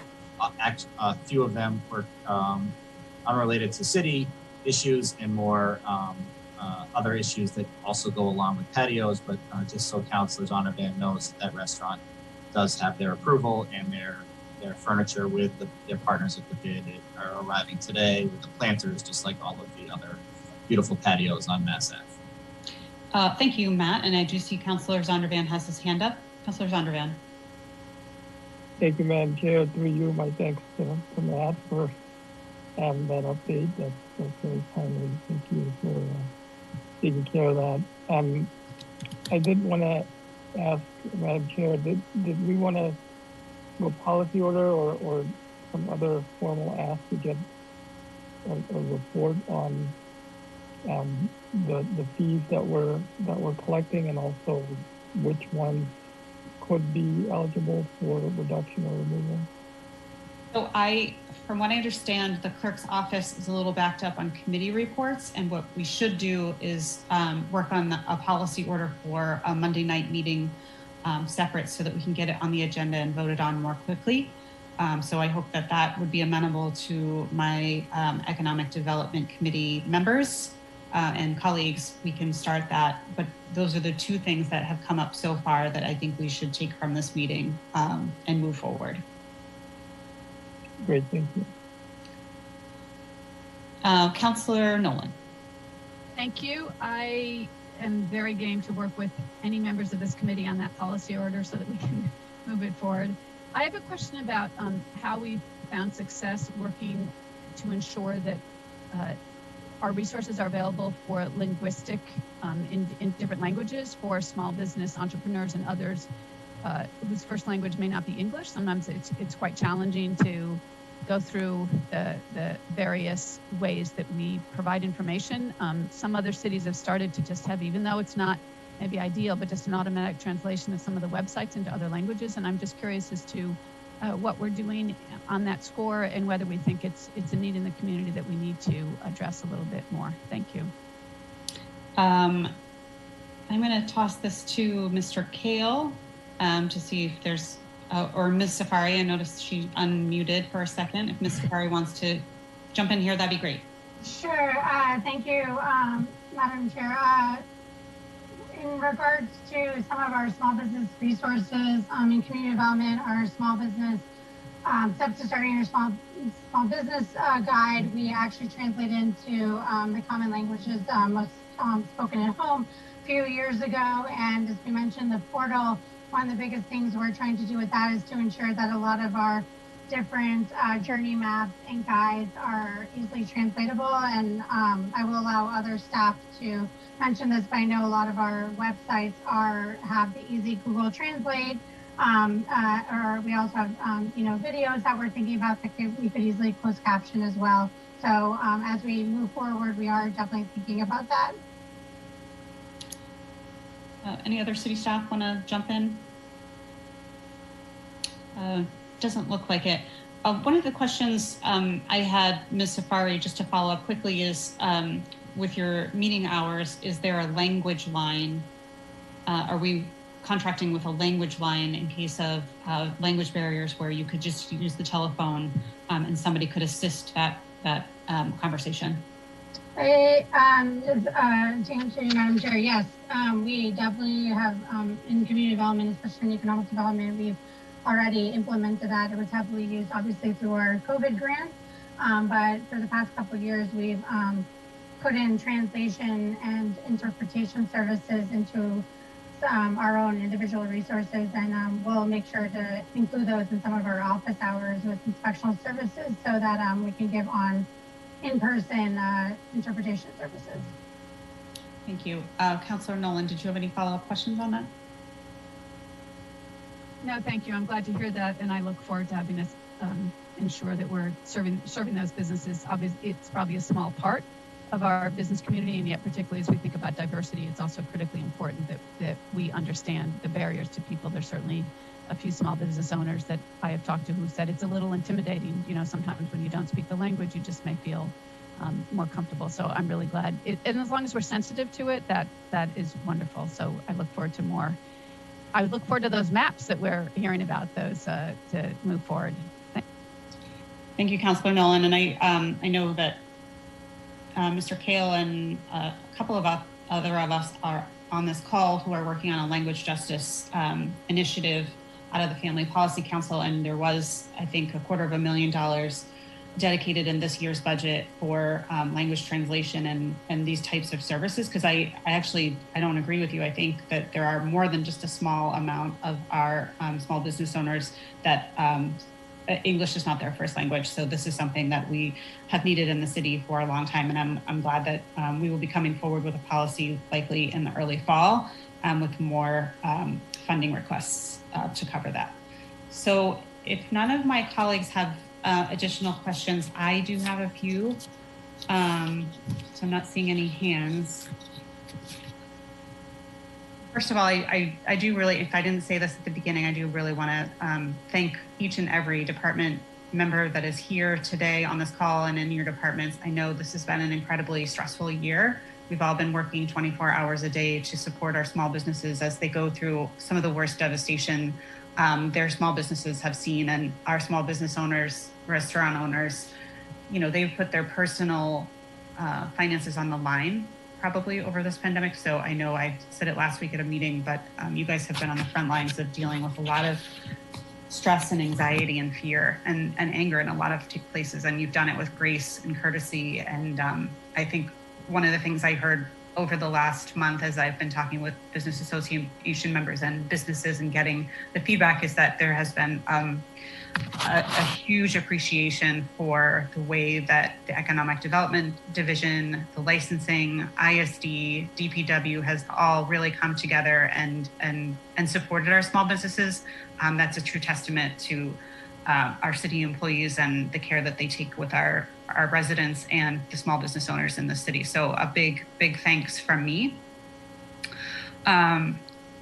One of the things that came up over and over was that the patio, there was a one-stop shop kind of application for patios, and that was really, really helpful. And I'm wondering if if EDD or the city as a whole is really looking at where else those one-stop shop applications could come in. I think one of the things CA said at the beginning was, where can we really streamline those processes? And we heard it in public comment as well, right? Like streamlining that process decreases costs, it decreases stress, it decreases anxiety, gets to opening, it gets to what you need quicker. So where are we looking at other one-stop shop applications other than the patios, given that the huge success that they've been?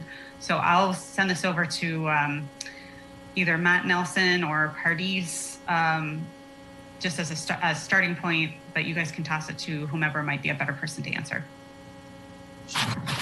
Sure, thank you, Vice Mayor. And you reminded me, as part of my first slide remarks, I also wanted to thank all of my colleagues.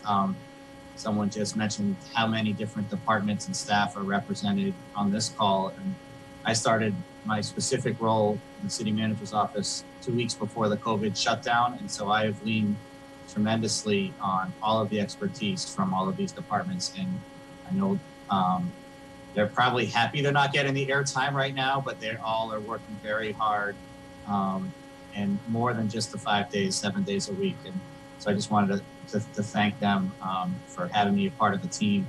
And then specifically about the one-stop shop, this was set up early on in, basically a year ago when we started to permit outdoor dining. In some ways that feels like a long time. In some ways it feels like it was just yesterday.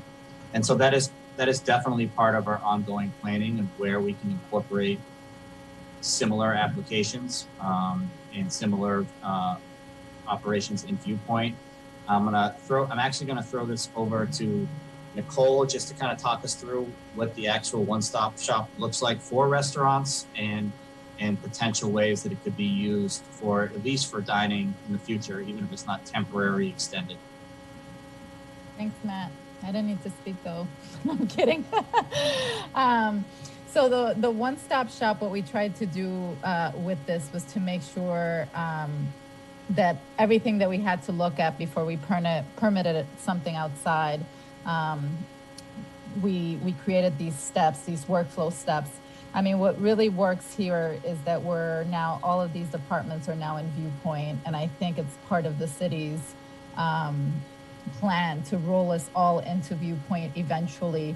Of course, it takes time. I can tell you, I think we built this in record timing, and kudos to IT and Paul Creedon and their staff for doing this, because as you can imagine, it was at least 5 different departments giving input and trying to create a very simple application, but at the same time capturing everything that we need to make sure that we're looking at everything that all of us are looking at when we permit these things.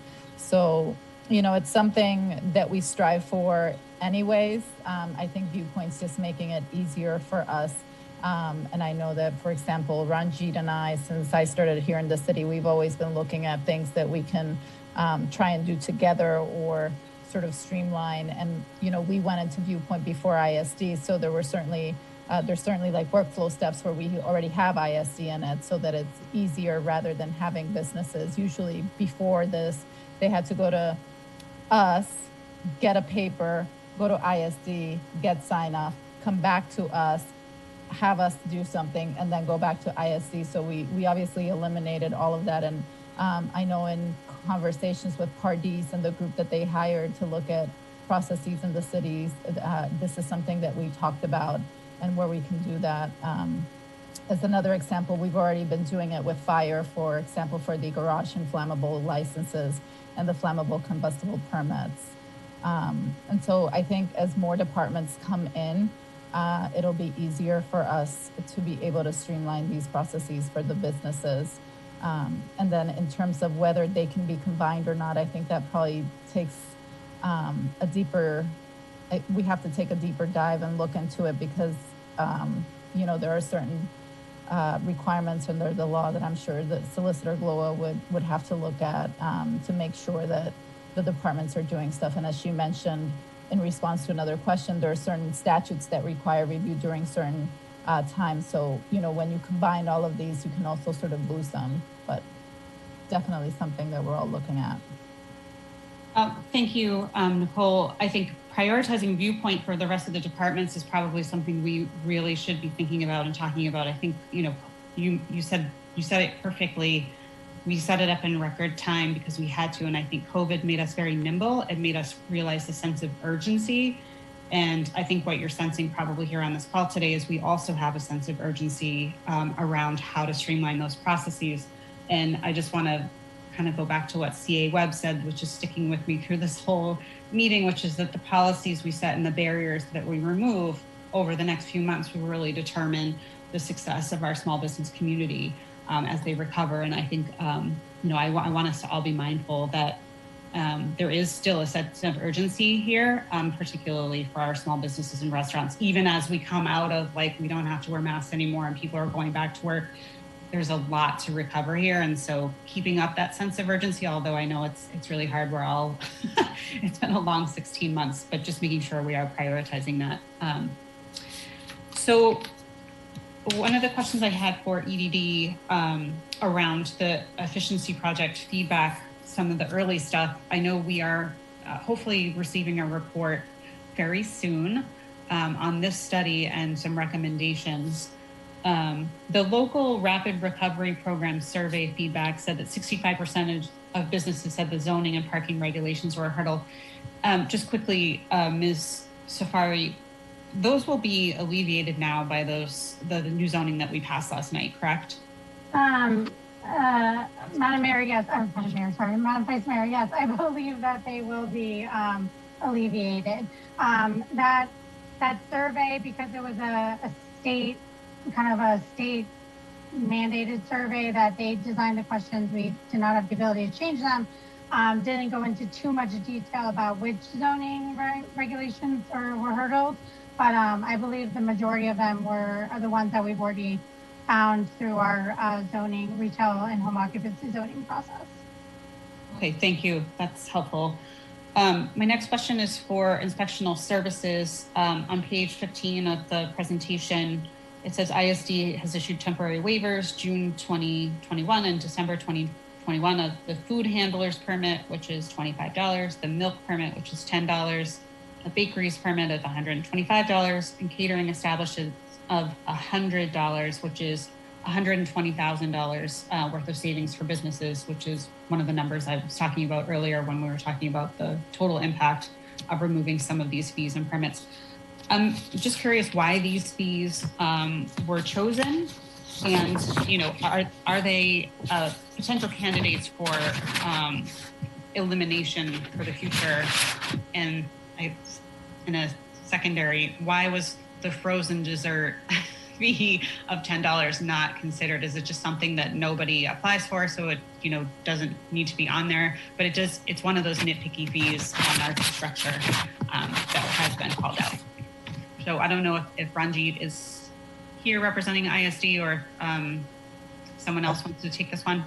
Ranjit can weigh in, but basically we met with ISD. We sort of looked at some of the smaller fees to sort of start the process of looking at those and see what the volume is and what the volume of permits and what the dollar value was, and see if we could, see what the impact that would have. So I think it was really just trying to start that sensitivity to looking at smaller fees and fees that, we still have to collect the information even if we're not charging for the permit, and sort of seeing how that goes and seeing what things we can learn from that. And obviously, we learned things from the License Commission fee waiver, but this is really, with Ranjit's help, looking at some of the smaller fees and some of the ones that don't have higher volume to see where that leads us to.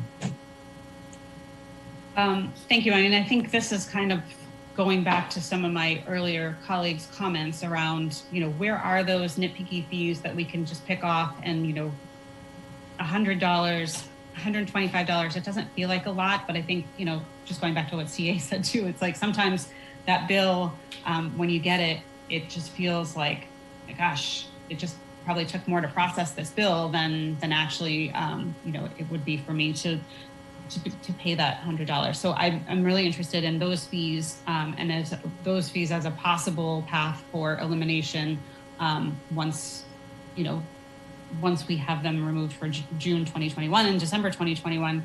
It's $121 or $120,000. It's not a huge hit for the city. It certainly wouldn't impact, property taxes, as Mr. Kale, you were discussing earlier, but it's really could make, a big difference for some of our businesses. So my next question is around the further considerations that was mentioned on the last slide. I think one of the things we've heard, over and above, in the city council, on the street, everybody's talking about patios. Everyone's talking about keeping the streetscape enlivened, not just to support small businesses and restaurants, because certainly that is a big thing, but I think people are really loving being outside and eating outside. So in terms of extending the city manager authority for sidewalk use permits, you mentioned earlier in the meeting, Mr. Kale, that the city manager might be coming to the city council. Do we have any sense of when that might happen? I think there's a lot of anxiety in the restaurant community that patios are just going to go away. So what can we say in this meeting that would be helpful, that we can telegraph out into the community, that we are really looking at keeping these? There are some state level things that need to happen, but here's what we are doing in Cambridge to ensure that we have those patios for moving forward. Matt, why don't you kick it off?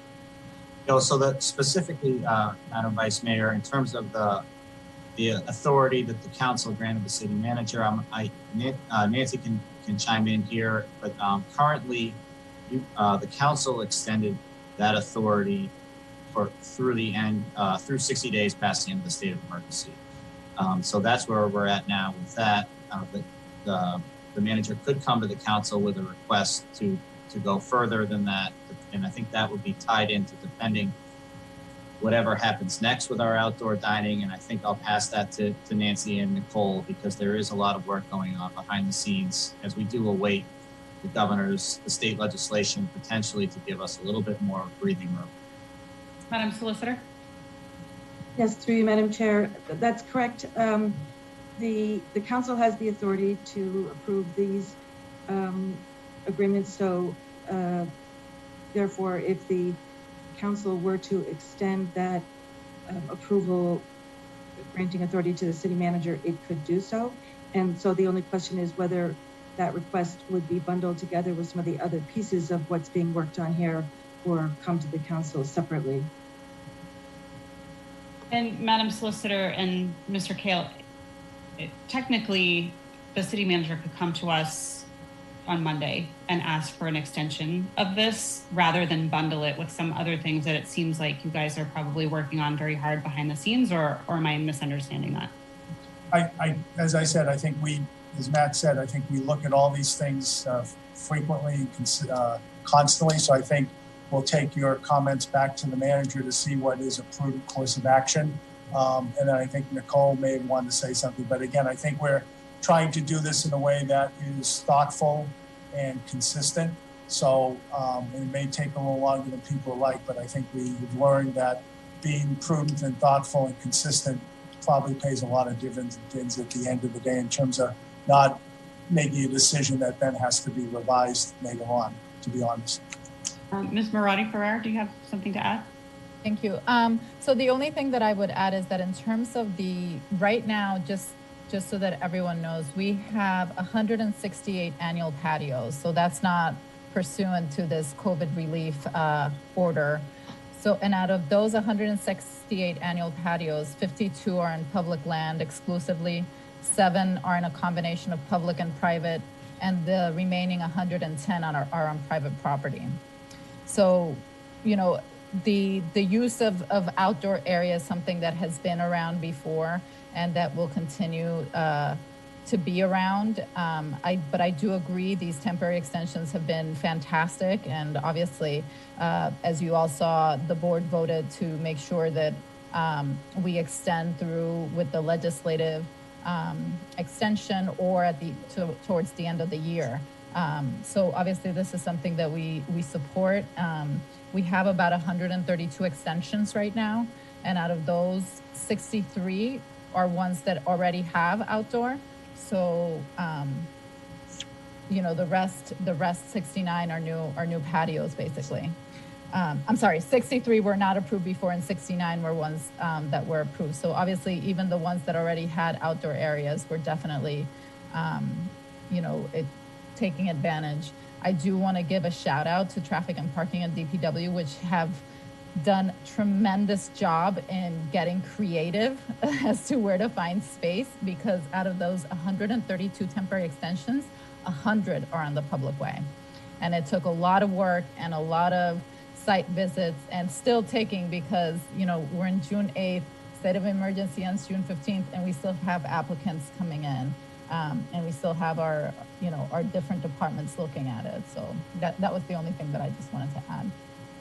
And thank you for calling out traffic and parking. I see that Brooke McKenna is on here, and I didn't thank her in my original comments. I know that she's dealing with, there was a patio that needed to be physically moved this week because of some traffic and parking issues, and I know that work is ongoing. And back to Mr. Kale, I appreciate the thoughtful work that's going in behind the scenes. I think one of the things that I hear the most frustration about is knowing that work is going on behind the scenes, and then there's not a lot of communication about what is happening. So if we can't get something on the agenda quickly to really telegraph to restaurant owners that patios are here to stay, maybe some communication out to the business community around where we are and what we're thinking and the timeline. I just know that there's a lot of people really curious about this, and many of our business owners aren't, like, obviously they're not coming to this meeting in the middle of the day. They've got, we've got almost no staff right now, right? Like there's a lot that's going on for our restaurants. So any communication that could be going straight to them would be great. I'm sorry. May I say something really quickly? I just want to let you know that I did communicate with all of our businesses with regard to the announcement. First of all, when the city manager first announced that he was in support of making sure that these patios extend through, and with the board vote recently, all of that communication has been given to all of the businesses that have patio permits right now and the ones that don't either. So, I don't know everything else that's going on in the city for sure, but I definitely did communicate that to our businesses and our licensees. And thank you for saying that, because I did see that communication that went out from the License Commission. I guess that my comment was more towards Matt Nelson and David Kale, that they do know what's going on in the entire spectrum of what's happening. And so however we need to telegraph that out to all of our businesses would be very appreciated. One of the things that came up earlier, and this question is for Mr. Kale, around the meals tax and the hotel motel taxes.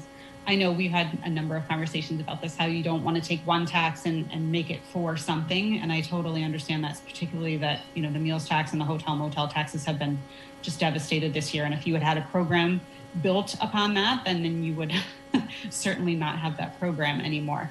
I guess the Cambridge specific meals tax, I think what I'm hearing is we have opted into getting this additional tax, and we have not put it back out in an intentional way to support lowering fees, whether that's on alcohol permit fees or other restaurant fees. They're taking in this tax, they're dealing with customers who have higher prices at the end of their bills, but they are not actually seeing the translation. Cambridge did not definitely say, we are going to opt into this tax, and what we're going to do with it is we're going to reduce fees for our restaurants and relieve that burden off of them. It's not a huge amount of money, but when we talk about reducing fees, if we were going to move forward with a 40% reduction in fees across the board, like we have for the past 2 years moving forward, that, there's a place where we could say, here's where it's coming from. It's not coming from increasing the commercial tax rate in the city, or the property tax rate in the city, which would ultimately hit these small business owners through their triple net leases. So I do think we should think about being creative with that additional meals tax fee and say, how are we really reinvesting this into our restaurant community, knowing that right now is a particularly devastating time for them, and can we continue reducing fees for restaurants while saying this is what we're going to be using it for, this particular portion of the meals tax. So as I mentioned, unfortunately, the meals tax took a 50% reduction in our estimate, and the hotel motel tax took a 75% reduction.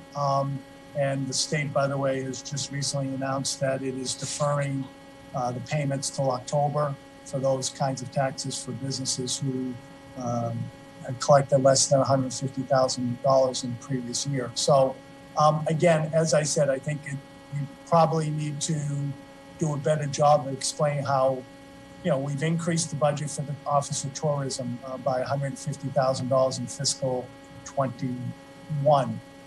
We do offer programs for small businesses that don't necessarily get funded per se from the hotel motel meals tax directly, but overall they do, because again, whatever we increase our budget by, we have to fund it.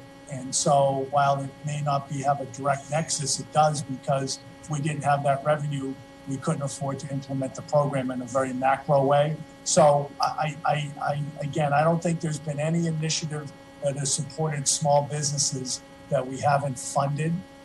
So I would think that we probably need to educate that the directness of the hotel motel meals tax doesn't prevent us from being creative with small businesses. As I said, we've done the recycling, we've done the composting, we've added positions in terms of permitting and the like. We've added positions to help expedite that with public works. So I guess I would, any initiative we do to help small businesses isn't at the expense or because of not having the available resources. And so I know there's a desire to put that nexus, but I'm not necessarily sure it's necessary.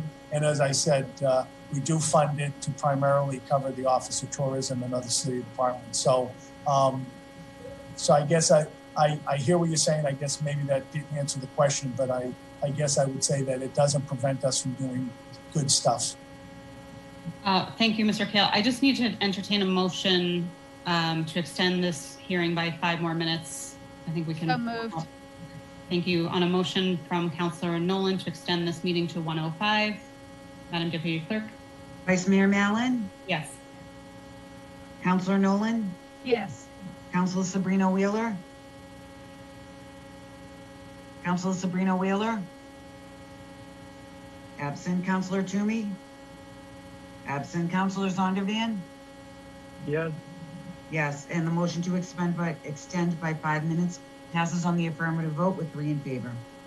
Thank you, Madam Deputy Clerk. So just to wrap up that quick conversation, I think it's a longer conversation about what happens when those meals taxes start coming back forward and how we're gonna use them to support our restaurants more intentionally. So I think just to wrap this up, this was a really good conversation. I'm appreciative of the staff for putting together an excellent presentation. I think I'm appreciative of all the business owners and business association executive directors for providing a lot of the backup for this conversation to even happen. I think we have a number of next steps. As I mentioned, the clerk has recommended that we put in policy orders to the council agenda rather than doing anything from this particular hearing just to expedite them. So my colleagues and myself will be working on a couple of different things that we discussed during the meeting. I guess just to wrap things up, I think this is an ongoing conversation. I'm looking forward to ISD and the reduced fees that they've chosen and how that will affect our small businesses. I think that'll be a really interesting conversation and something to follow and study.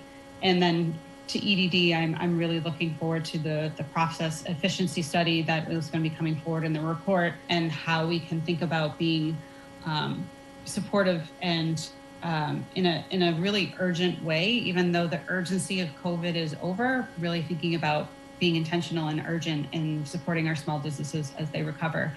So thank you to everyone for being here. Thank you to my colleagues for asking such great questions. I guess on a motion by Councillor Nolan to adjourn. Madam Deputy Adjournment. Vice Mayor Mallon? Yes. Councillor Nolan? Yes. Councilor Sabrina Wheeler? Absent. Councilor Toomey?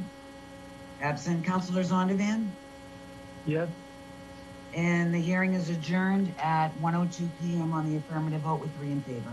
Thanks, everyone. Stay cool. Thank you. Thank you all. Bye.